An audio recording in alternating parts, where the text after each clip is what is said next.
morning, third graders. I hope that everyone is safe and healthy with their families today. And I hope that you can take the time to kind of let your mind wander and enjoy the last chapter of a Read Aloud Rump. So last chapter that we read,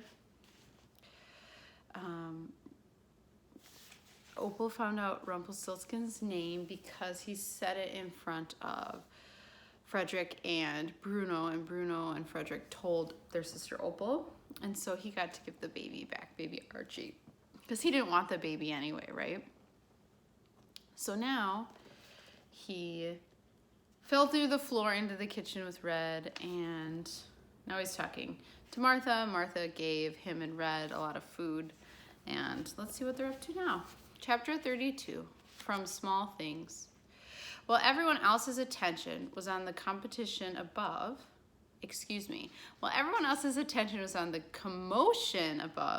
we made a hasty dash through the gates. The pixies had started throwing skeins of gold out the window, and men and women were scrambling about to pick them up, but of course they couldn't. As soon as it hit the ground, the gold became like stones, melded into the earth. We heard shouts as people tried to pry up the gold and then got attacked by pixies. I guess the pixies had claimed the gold as their own. They would have gold nests all over the castle now. By the time we reached the base of the mountain, the day was nearly gone, so they're going back home to the mountain. Red and I didn't speak much as we traveled. We were cold and dirty and exhausted, but at least we were full from the pies Martha had given us. As we slowly climbed the mountain, Red kept glancing back toward the castle. Her face knit into something like worry. "They won't come after us," I said. "I think they're just a little busy." "No, it isn't that. Do you think they'll be all right?" I had to laugh. Red? Concerned? "And about the miller, no less. They'll be fine once the swelling goes down." Then we both laughed, tears streaking our muddy faces. "How did you do that?" she asked. "How did you just do all that?" I smiled. "A good name can do a lot for you." I told Red everything that had happened when Frederick and Bruno took me outside, all about my name and how I knew what it was and my plan to get away. "Rumpelstiltskin," she said, "that's crazy. You're trapped and tangled, but you're really powerfully magical." "Who isn't?" She patted me on the head. "You're a lot smarter than you look." "Well, that's friendship." "And you really are taller than me," she said, holding her hand up to my head. "Not that it's saying much," she finished, punching me in the arm. "That's friendship too." I reached the edge of the village just as the sun was going down, casting a sparkling pink glow all over the snow. Gran's cottage was dark and empty and cold. It looked so lonely. "You can come to my house. Mother wouldn't mind. She'll probably want to thank you for, saving my life." "Maybe in a little while." Red nodded. She understood. After everything, I needed some time alone. I walked around the village, glancing through candlelit windows where families ate their suppers or children were snuggling in their beds. I walked past the mill, now abandoned and silent. I wondered who would be the miller now. Surely no one as greedy as Oswald. I walked through the mines where tools were abandoned, and the pans full of mud suggested that the villagers still were not finding much gold. I walked just inside the woods and felt the mysteries there. One day I would go back to Red's granny and thank her. Nothing had changed about the mountain or the village, but it all looked different to me. I guess because I had changed. When I came back to the cottage, I noticed something that really was different. There was a hardy little sapling growing in the snow in front of the cottage. My seed! Red must have come and watered it, maybe even her granny. Big things can grow from small ones. What would it grow to be? I hoped an apple tree. Inside the cottage, I found my mother's spinning wheel in front of the fireplace, old and scratched.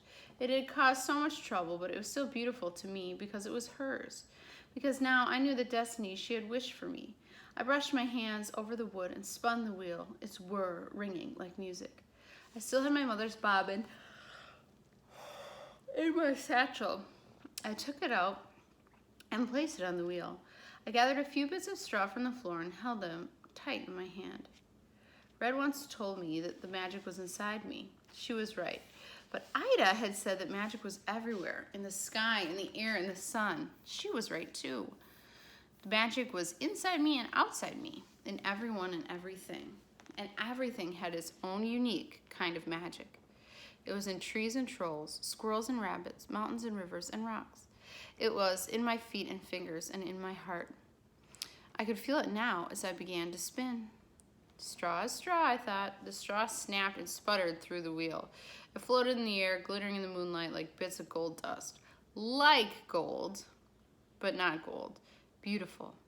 Gran would have loved it, and so would Mother. I could almost feel them with me. And if that's its own kind of magic, to feel the people who are gone, and that's its own kind of magic, to feel the people who are gone are still there. All right, scholars, so now we have the epilogue, which is like after the last chapter, kind of the conclusion. So let's read that too. Epilogue. Your destiny is your name. For days and weeks, I woke with my name singing in my ears. It was a beautiful sound, music unlike any in the world. It made me wish that everything could have such a name. Not just people, but animals and villages and roads and kingdoms, even mountains. When spring arrived, Red and I climbed as high up the mountain as we could until we could see all the village and the roads, the kingdom, and far away. Just the faint glimpse of yonder and beyond. My whole journey was laid out before me. I imagined I could see the trolls in the eastern woods, slurping sludge and maybe eating apples. I saw my aunts in yonder, spinning their magic, Ida making rhymes and cake. Someday I would visit them again and spin and weave with their magic. And instead of tying me up in knots, the magic would bring us together. But for now, I was home, back where it all began, and I had one last task to fulfill. I'm going to give the mountain a name, I said. Why? Asked Red. It doesn't need a destiny like we do. Yes, it does, I said. Everything in the world should have a destiny and come together and get all intertwined and tangled with our own destinies. Sounds like trouble, said Red. I smiled. It probably is. But what is destiny without a little trouble? And right then and there, I stood up and hollered the name of the mountain. The name soared into the sky and clouds. I could feel the magic of it spreading over the mountain, sinking into the ground and running up through my feet, bursting with power and faithful glory. A name is a powerful thing. The end. So my question for you scholars, and you can comment in the comments below, is what do you think that Rump named the mountain? What do you think would be a good name for his mountain or a mountain? I really love this book, Rump, by Liesl Shurtliff. I hope that you guys really liked it too. Rump is not the only book that is in that she has written. She has a book called Red that's about his friend Red, and if you can see her picture, you might be able to guess what fairy tale character she is. And then she also has Jack. So if you can read the words, you can see who Jack is and what that's about. And then she has another one, a third one called Grump. So if you look at him, maybe you can figure out who he is too. So if you like the fairly true story of Rumpelstiltskin, you probably would like the fairly true tale of these other books on the back. I hope that you have an amazing summer and that I get to see you all next year. And I've really enjoyed reading with you, and I hope that you enjoyed it too. I'll see you guys later. Bye.